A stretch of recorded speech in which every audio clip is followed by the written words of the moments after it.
I couldn't hear the microwave go off. I couldn't hear the oven ring when it went off. And I just felt like I would be walking with my wife, and she said, "Oh, listen to that mockingbird." And I couldn't hear it.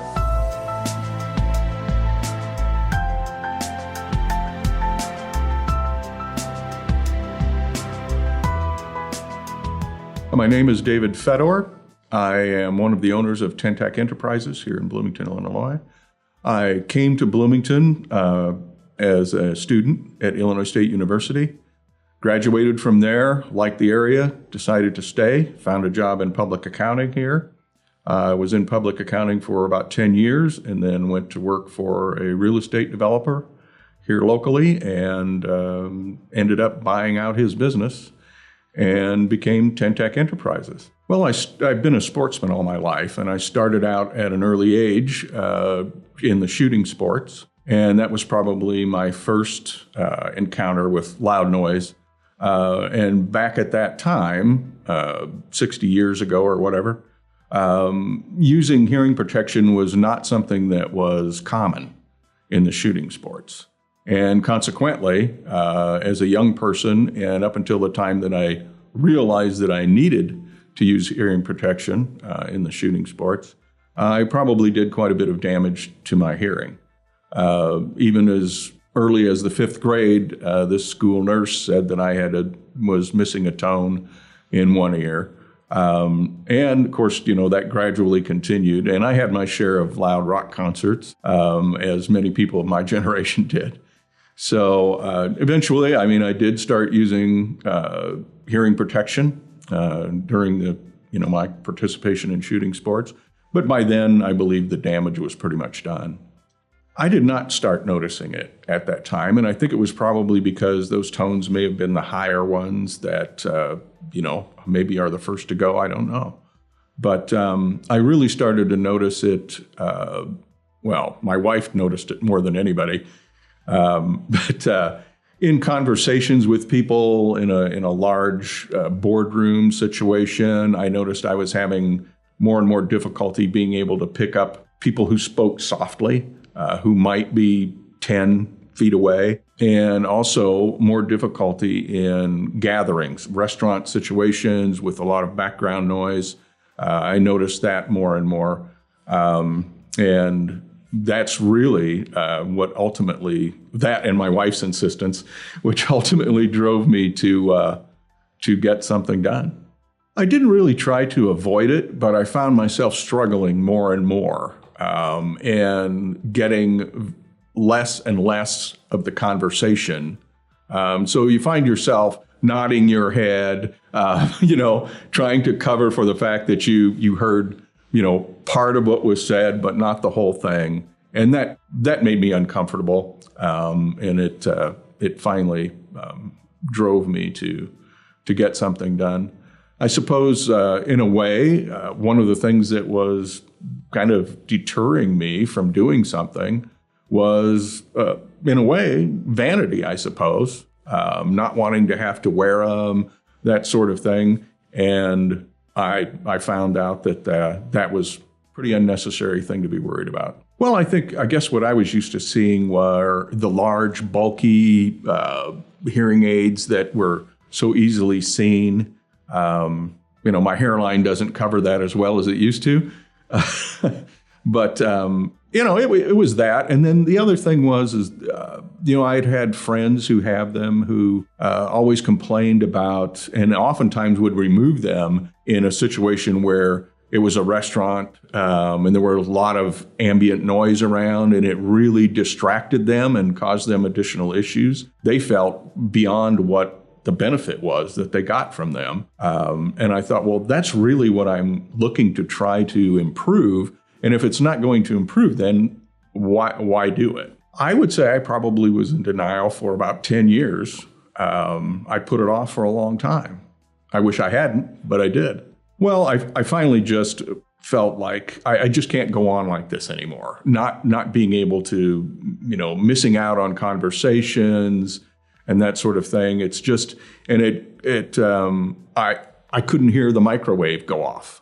I couldn't hear the oven ring when it went off. And I just felt like I would be walking with my wife, and she said, "Oh, listen to that mockingbird." And I couldn't hear it. And I thought, that's enough. I've got to do something. Why not go in and see what I can find out about it? And we'll go from there. Well, I found myself asking people to repeat themselves constantly. And, I just felt like I've got to do something about it. The last thing I want to do is to nod my head yes when I didn't hear something right and then find out that I've gone off and allowed someone to do something I didn't want them to do. So, well, I had heard about BNA over the years and that they had a really good reputation. And a friend of ours actually went to work in the office of BNA. And with conversations with her, I decided to just zero in on them and go have a consultation, give it a try. Found out that Stacy Chalmers was an excellent person to work with. And so that's how I ended up with BNA. Well, I was hoping that I would get the answers and the result that I wanted, but I was a little skeptical as to whether or not I would. But I went in there with, hoping that it would be able to. I knew it wasn't going to be a be-all, end-all. I knew it wasn't going to be my hearing when I was 20 years old or younger. But I wanted to be able to feel comfortable that it was going to have a major improvement. Well, I think just dealing with and talking to people who maybe had the older technology that, were complaining that it maybe didn't help them in the situations like the loud noise situations and the restaurant type things and that sort of thing, that it was just, that it wasn't going to do for me what I'd hoped it was going to do. I think it was more, is the technology going to work for me the way I hope it will work? It was not anything to do with whether or not I felt they could diagnose what the problem was. I think that was pretty easy. They were very professional, very courteous, and it was a relaxed atmosphere. It was great. It was easy. I mean, after it took place, I think that I had a little concern about whether or not I was, whenever you take a test, it doesn't matter what it was. You think, gosh, am I doing it right? Am I flunking this? Well, of course I'm flunking it because, I had these huge problems and these huge gaps in my hearing. But that was also the way that they determined what needed to be done and whether or not they could help me with it. So it was a relaxed atmosphere. I guess anytime you go into something like that, you're wondering, should I just sit here and take it as it comes, or should I strain to try and hear all the different sounds and tones? But it was fine. She didn't really tell me anything that I didn't already suspect. That there was a huge drop off in certain tones, and I already knew that. She was great at going through it. She was great at explaining all the various nuances of what was going on, and it was very clear. Well, of course, the vanity issue comes in there, and I initially was thinking about, well, they have the small ones that go inside the ear and not something that's bulky over top of the ear. And I had gone online and looked at all of the different options and so forth that they had.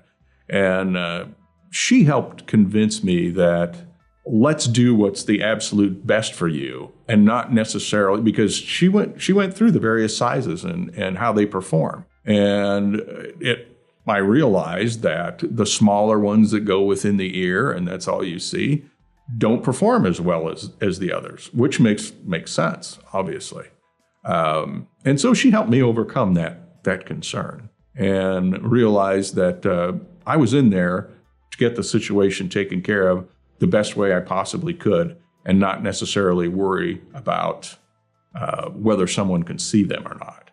And in reality, the ones that I have are the ones that go over the ear, and very few people even notice them unless they actually look for them. So, well, the sound was unbelievable. as she went through the testing and kind of adjusted them for me, I was just stunned at the things that I was hearing.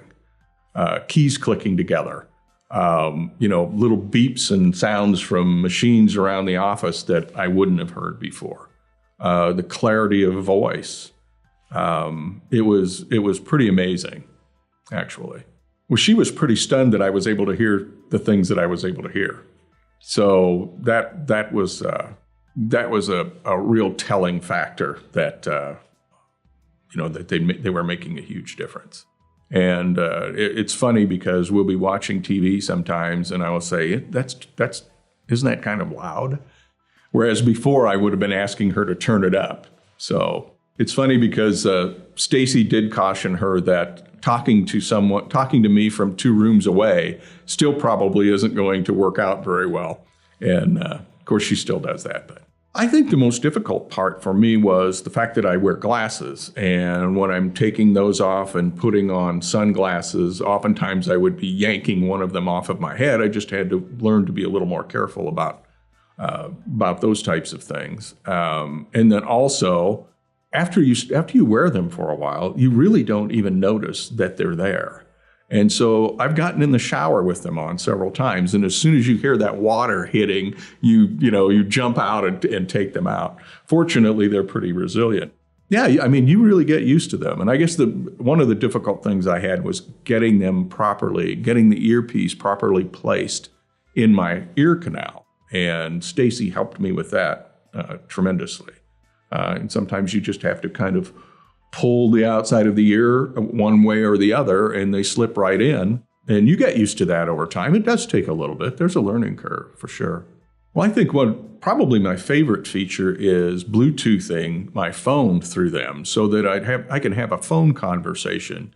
And the clarity that I'm getting, aside from being able and holding a phone up to your ear or doing it hands-free, when you're working off of a speaker is tremendous. I mean, I don't miss parts of the conversation anymore.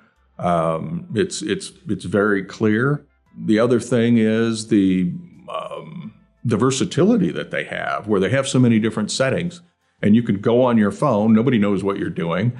You can, you don't have to fiddle around with them. They don't have to touch them. I mean, you can turn them up, you can turn them down, you can change whether you're a general setting or speech and noise, which is tremendous because that's the one that helps you when you're in a restaurant. And it definitely changes and helps you, they focus in on the person that's talking as you're looking at them. And it's a learning curve, and they do learn with you. So the technology is amazing. Well, it's nice to know when the microwave goes off. It's nice to know when the oven timer goes off when I didn't before. I'm hearing birds sing that I haven't heard for years. So those are wonderful things. No, I think it's just the clarity of voices and things that really is the most appreciative, that I'm most appreciative of. Well, I think because I probably had missed out on a lot of great sounds and a lot of parts of conversations that things that was someone is telling you about an experience they had, and you maybe got a third of it. And all the times that I struggled and strained to try and pick up the conversation. And I think I'm hearing tones and things that I probably hadn't heard for years. I mean, if you hear a song that and that you've been hearing and is one that you've heard for years and years and years, I think your brain makes up some of those things. I mean, it fills in the gaps. I think that the music is a lot more crisp and clear to me than it used to be. I think one of the biggest things is that I don't feel embarrassed because I'm constantly asking people to repeat themselves. That's a huge thing. And I've noticed that that's probably the biggest thing that I've noticed and that I've appreciated is that I don't feel as though I'm missing out on parts of conversations and what's happening around me. Well, I would tell them, don't wait. Go have the hearing test. Find out what you can do about it. You can always you don't have to do it if you don't want to. but I think you'll be amazed at how much it's going to improve your life. Don't wait like I waited. I wish I hadn't have. They've done more for me than I think, expected them to be able to do. And I wish I hadn't missed out on a lot of things over the past 10 plus years. So don't worry about the vanity part. Nobody cares. And chances are, regardless of what version you get, they're probably not even going to know that you have them. Just put that out of your mind right away. Don't worry about the vanity part. That's incidental, and it doesn't exist in reality. And you'll be so much happier that you got this done sooner than I did, for sure.